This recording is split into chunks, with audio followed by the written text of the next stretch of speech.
Hey folks, Jimmy here, aka Palette of Dead. Welcome back to the channel and welcome back to another Mortal Realms video. As per usual, if you like these videos, please hit that like button, subscribe to the channel and drop a comment down below. It is always great to hear from you guys and to get a bit of conversation going. So, this week we're on issue 35 and we have a familiar looking sprue of figures, which is 4 Liberators and 1 Prosecutor, just like we've had just a few weeks ago. This will help bolster out your Stormcast Eternal army, and in all honesty, at least it's not bloody scenery pieces, which is always quite nice. So yeah, this will definitely keep you going for a bit longer. So, right, put that down a second. Into the actual magazine though, so of course, as I say, it's issue 35. And because we've got some Stormcast, we are going to be greeted by Stormcast Eternal information, which is for Harbinger Chambers. So, of all the strike chambers, the Harbinger Chambers are the swiftest and most mobile. They are often the first force to make contact with the enemy, their winged warriors descending from the heavens while shield-bearing Liberators charge forward to crush the foe.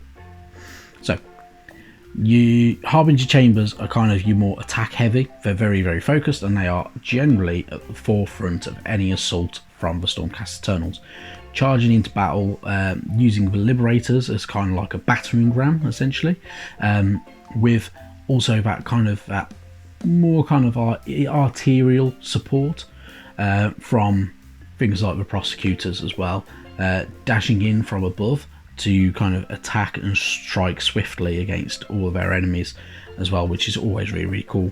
And you got that nice bit of artwork as well there, which is really nice looking, having that Stormcast Eternal Liberator just charging forth to go on the attack and to kind of crush down and smash down some foes. Then you got a breakdown of how the Harbinger Chamber works. So of course it's led by a Lord Celestant, a Lord Relictor is generally there, 1 to 3 Lords, 3 to 9 Knights, and then you got your different conclaves. So the Redeemer Conclave, which is generally 3 retinues of Liberators, Angelos Conclave, which will be Prosecutors, which generally tends to be 9 retinues, and then your Justicar Conclave, which will be your Judicators, garrisoned by 3 retinues of them. So you've got plenty of scope, plenty of options, and they will smash the crap out of a lot of stuff. Going into the Angelos Conclaves, of course, the Angelos Conclaves are mostly comprised of winged Prosecutors. They are skilled scouts and trackers known as Vanguard Hunters, and swift cavalry mounted upon griff chargers called Vanguard Paladors. Together, the warriors of Angelos Conclaves rely mostly upon surprise and speed to defeat their foes, striking from the perfect angle at the perfect time and leaving their victims reeling in confusion. So it kind of breaks down how the Angelos Conclaves work. So they are mainly Prosecutors, and followed by Vanguard Hunters and Vanguard Paladors as well, which are on the griff chargers more than ever, and kind of mounted units, which is always really cool to have mounted units within your games. Then it moves on to giving you some kind of background of how Oruks work and everything like that. So, Oruk warclans. The roar of the Oruk race is loud enough to shake the mortal realms to its foundations. They are hulking, green-skinned warriors who live only to fight. To them, war is the entire reason for their existence, and they will battle all that stand before them until only the mightiest warriors remain. So, Oruks are very kind of primal, they are very savage, and they have a big focus on kind of satisfying their god Gorkamorka by fighting to pretty much the very bitter end. It's ultra rare that Oruks kind of back down, it's ultra rare that they retreat, they go headlong, they will smash foes as much as possible, and they are very powerful in a lot of ways as well. And they have many different kind of clans that kind of follow around. So you've got things like the main clans that you get kind of information on though is your Bone Splitters. So Bone Splitters are Oruks who have been blessed or cursed, depending on one's perspective, by the great green god Gorkamorka. and they are utterly insane as a result. They are not led by warriors, but by Wurgog prophets, shamans who attempt to interpret the will of Gorka Morka as their warclan rampages across the realms.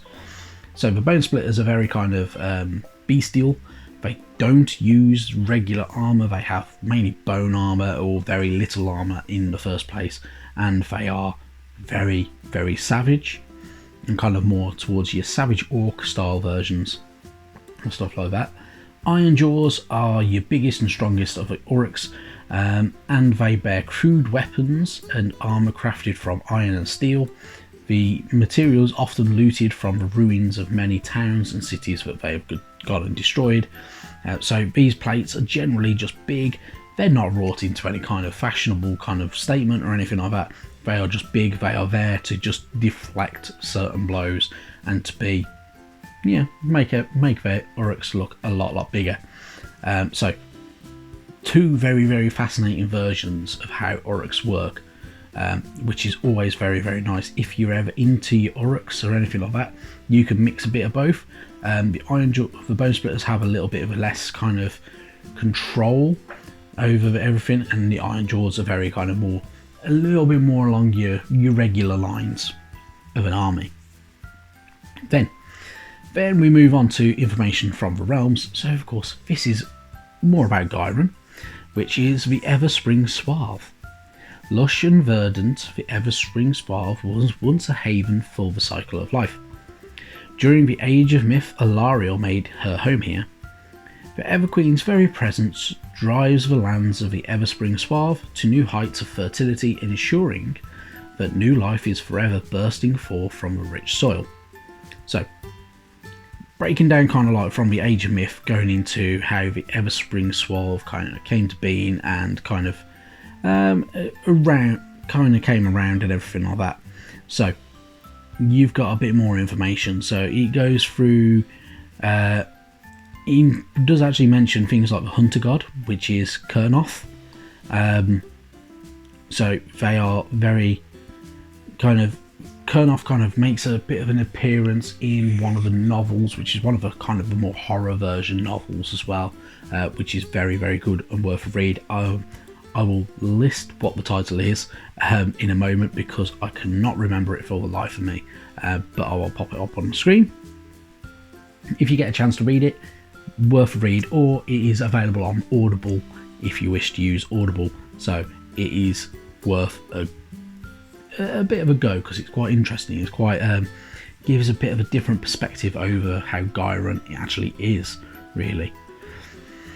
Then you've got more information going all the way through to everything like that. So, every so often and everything like that, and it kind of brings up information about how to do, but it kind of dates back and going into the Celestial Alignment with the God King, how the dead invaded, and all the different kind of time frames around Ghyran and everything like that, and of course the Sylvaneth, which is always quite interesting to know.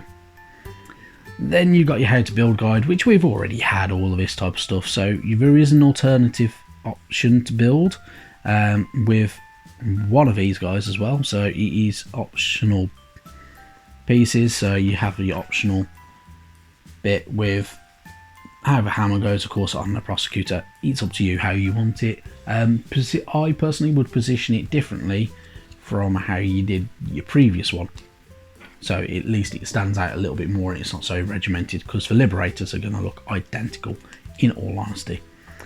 Then you've got all your bits and pieces about how to paint, so from every different section, using your Corn Red, Rathgar Flesh, Cantor Blue, Abaddon Black, all that type of stuff, and then of course using Stirland Mud and applying some skulls to the base and getting the base looking quite nice.